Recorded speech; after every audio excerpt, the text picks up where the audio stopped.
अगर आप भी कभी पुलिस थाने जाकर सीधे एफआईआर दर्ज कराने की सोच रहे हैं तो ये खबर आपके लिए बहुत जरूरी है, क्योंकि अब उत्तर प्रदेश में कानून की प्रक्रिया में एक बड़ा बदलाव हो गया है जो सीधे आम लोगों को प्रभावित करेगा।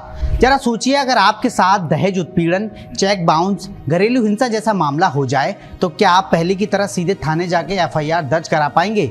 जवाब है अब नहीं। कम से कम कुछ मामलों में तो बिल्कुल नहीं। नमस्ते, मेरा नाम प्रदीप पाल है और आप भारत अपडेट देख रहे हैं। आपको बता दें कि उत्तर प्रदेश के डीजीपी राजीव कृष्ण ने एक नया सर्कुलर जारी किया है, जिसके मुताबिक अब 31 तरह के मामलों में पुलिस सीधे एफआईआर दर्ज नहीं करेगी। इन मामलों में पीड़ितों को पहले मजिस्ट्रेट कोर्ट में जाकर शिकायत यानी परिवाद दायर करना होगा और उसके बाद ही आगे की कार्रवाई होगी। यह फैसला इलाहाबाद हाई कोर्ट की सख्त टिप्पणी के बाद लिया गया है, जिससे कोर्ट ने साफ कहा था कि कई बार पुलिस नियमों के खिलाफ जाकर एफआईआर दर्ज कर लेती है, जिससे केस कमजोर हो जाता है और आरोपी को फायदा मिल जाता है। अब इसी समस्या को खत्म करने के लिए बड़ा कदम उठाया गया है। जिन मामलों में अब सीधे एफआईआर दर्ज नहीं होगी उनमें दहेज उत्पीड़न, घरेलू हिंसा, चेक बाउंस, भ्रूण हत्या, पशुओं पर अत्याचार, पर्यावरण प्रदूषण, बाल श्रम, उपभोक्ता धोखाधड़ी, खाद्य पदार्थों में मिलावट, ट्रेडमार्क उल्लंघन, मानव अंग तस्करी, कार्यस्थल पर महिलाओं का यौन उत्पीड़न, विदेशी मुद्रा से जुड़े मामले, दवाओं और कीटनाशकों से जुड़े केस जैसे कई गंभीर विषय शामिल हैं। यानी अब इन मामलों में अगर आपको न्याय चाहिए तो सबसे पहले आपको कोर्ट का दरवाजा खटखटाना होगा। डीजीपी ने साफ निर्देश दिया है कि जहां कानून में सीधे कोर्ट में शिकायत करने का प्रावधान है, वहां पुलिस द्वारा एफआईआर दर्ज करना पूरी तरह गलत और अवैध माना जाएगा। इतना ही नहीं, अगर कोई पुलिसकर्मी इन नियमों का उल्लंघन करता है तो उसके खिलाफ सख्त विभागीय कार्रवाई भी की जाएगी।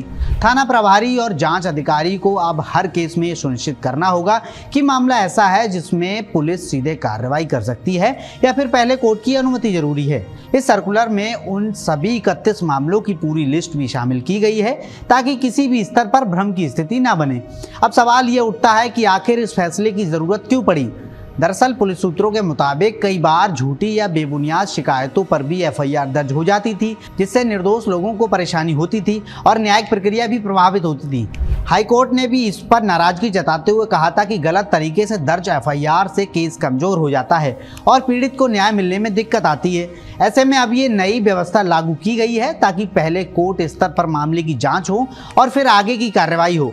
हालांकि पुलिस ने भी साफ किया है कि जो मामले संगीन अपराध की श्रेणी में आते हैं उनमें एफआईआर दर्ज कराने की प्रक्रिया पहले की तरह सामान्य ही रहेगी और उसमें कोई बदलाव नहीं किया गया है। यानी हर मामले में बदलाव नहीं हुआ है, बल्कि सिर्फ उन मामलों में नई प्रक्रिया लागू की गई है जहां कानून पहले से ही कोर्ट के जरिए कार्रवाई की बात करता है। दहेज से जुड़े मामलों की बात करें तो दहेज निषेध अधिनियम 1961 के तहत दहेज लेने देने या इसमें सहयोग करने पर 5 साल तक की सजा और जुर्माने का प्रावधान है, जबकि दहेज के लिए प्रताड़ना या मारपीट के मामलों में बीएनएस की धारा 498A के तहत 3 साल तक की सजा हो सकती है। लेकिन अब इन मामलों में भी सीधे एफआईआर की जगह पहले कोर्ट में शिकायत करनी होगी।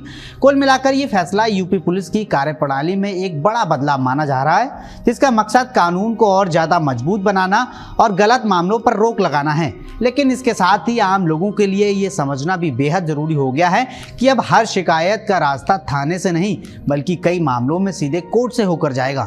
तो अगली बार अगर आप किसी कानूनी समस्या में फंसे तो पहले ये जरूर जान ले कि आपका मामला किस श्रेणी में आता है, क्योंकि अब कानून का खेल थोड़ा बदल चुका है और सही जानकारी ही आपको सही न्याय तक पहुंचा सकती है।